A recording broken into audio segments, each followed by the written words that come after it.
बोलो जयकारा बोल मेरे श्री गुरु महाराज की जय। श्री सद्गुरुदेव भगवान की जय।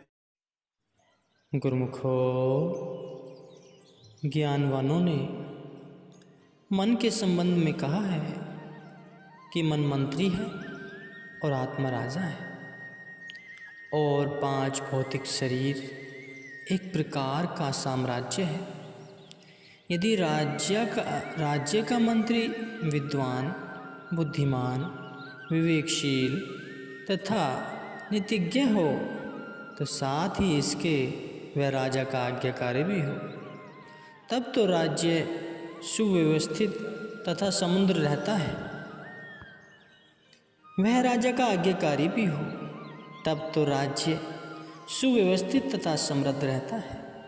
विपरीत इसके यदि मंत्री अन्याय मानी करने वाला तथा अभिमानी में चोर रहने वाला हो, तो उस राजा की प्रतिष्ठा तथा उसका जीवन नष्ट हो जाता है। इसके साथ साथ ही साम्राज्य का प्रबंध अव्यवस्थित रहने से राज्य के विनाश में संदेह नहीं, अर्थात ऐसा होने से जीवात्मा की हानि निसंदेह है। विचार करो कि जीवन के क्षण अत्यंत अनमोल हैं। एक एक श्वास का मूल्य सत्पुरुषों ने अपने अपने विचार अनुसार कहीं 3 लोक की संपदा के तुल्य तथा कहीं 14 भुवन के तुल्य कहा है, किंतु यह भी श्वासों का मूल्य कम आंका गया है। मानव जीवन के प्रति श्वास का मूल्य तो इससे कहीं अधिक है। मनुष्य को विचार करना चाहिए कि रात दिन के 24,000 श्वास किस उद्देश्य की पूर्ति में व्यतीत हो रहे हैं। श्वासों का मूल्य कितना अधिक है तथा इनके सदुपयोग अथवा दुरुपयोग में लाभ हानि कितनी है। गुरुमुखों को जीवन के इसी अल्प समय में अपना काम बनाना है। जगत के कार्य व्यवहार भी निसंदेह करने हैं। तदापि स्मरण रहे कि भक्ति भजन तो निस्तार नहीं। अपनी सच्ची कमाई अथवा पूंजी तो भजन ध्यान ही है। यदि इस अमूल्य समय में मनुष्य भजन से भटक रहा है तो अंत में पछताना पड़ेगा, परंतु कुछ बन नहीं सकेगा। संसार भर का धन भी व्यक्ति भजन की क्षण मात्र की कमाई की तुलना में तुच्छ है तथा लापरवाही में नष्ट किया गया है। श्वास की भी संसार भर के धन के बदले नहीं लौटाया जा सकता। सभी मूल्यवान वस्तुएं यदि नष्ट हो जाएं अथवा खो जाएं तो वह किसी न किसी प्रकार से पुनः प्राप्त की जा सकती हैं। केवल खोया हुआ सांस ही ऐसी वस्तु है जो कभी तक किसी उपाय से लौट कर नहीं आ सकता। इस अमूल्य श्वास से यदि कोई लाभ प्राप्त न करे तो उसने जीवन में क्या किया। गोस्वामी तुलसीदास जी एक एक श्वास का दाम 14 भुवन से में कहा है कि मोल 14 भुवन को एक श्वास है, तो ही ऐसे धन रघुनाथ को तुलसी व्रत न खोई। दोनों जहान की संपदा के तुल्य एक श्वास की कीमत है। ये हीरे जवाहरात से अधिक मूल्यवान श्वास यूं ही व्यर्थ नहीं किए जा रहे। यदि एक श्वास की कीमत 2 जहाज है तो दिन रात में आने वाले 24,000 श्वासों की कीमत कितने जहाज होगी जो मनुष्य के हाथ से निकलते जा रहे हैं। जो मनुष्य दिन रात संसार के कामकाज में निमग्न रहते हैं, उनकी आँखों पर विश्व शक्ति की पट्टी बंधी हुई है तथा वे मोह माया की दलदल में पड़े हुए। उनका ऐसा अमूल्य दुर्भाग्य हीरे जैसा जन्म नष्ट होता जा रहा है। दुर्लभ मानव जन्म प्राप्त हुआ है। पुनः उत्तम भाग्य से सत्संग और पूर्ण गुरु की शरण भी प्राप्त हुई है। अब भी यदि जीवन का वास्तविक लाभ न लिया तो फिर पश्चाताप करना होगा। अतएव जितना हो सके अधिकाधिक श्वास भक्ति भजन के अर्थ व्यतीत हों।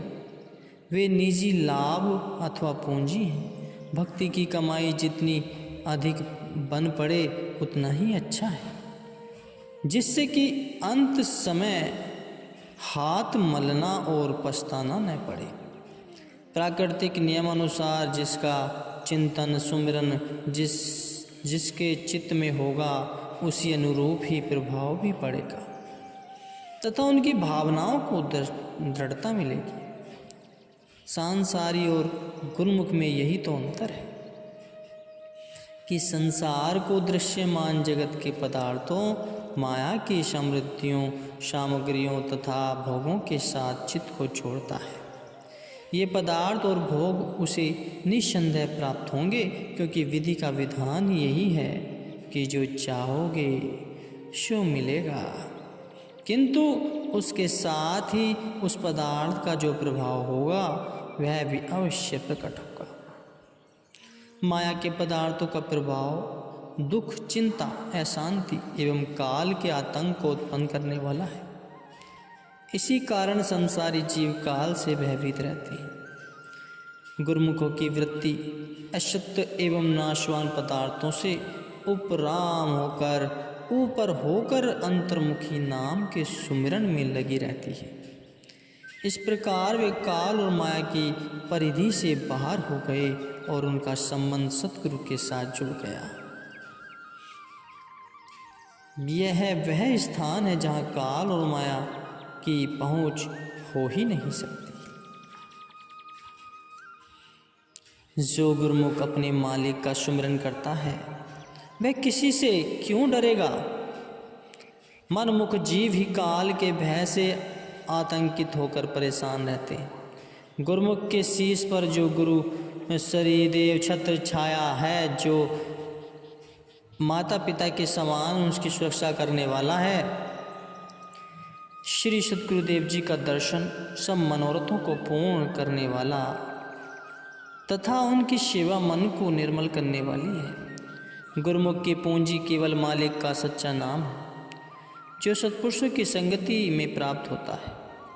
यही नाम ही सब जीवों का जीवनदाता तथा पवित्र भरपूर है। इस नाम के प्रताप से करोड़ों क्लेशों तथा दुखों का नाश होता है। जिस गुरुमुख के तन मन में है सच्चा नाम बस जाता है, उसके जन्म मरण आदि दुखों का अंत हो जाता है। पूर्ण सद्गुरु जिसे अपनी शरण में ले लेते हैं, परलोक में भी उसके साथ रहते हैं। वही सच्चे भक्त हैं जो गुरु की मौज अनुसार जीवन व्यतीत करते हुए उनकी कृपा के पात्र बनते हैं। फिर वे यमकाल के भय से भी मुक्त हो जाते हैं।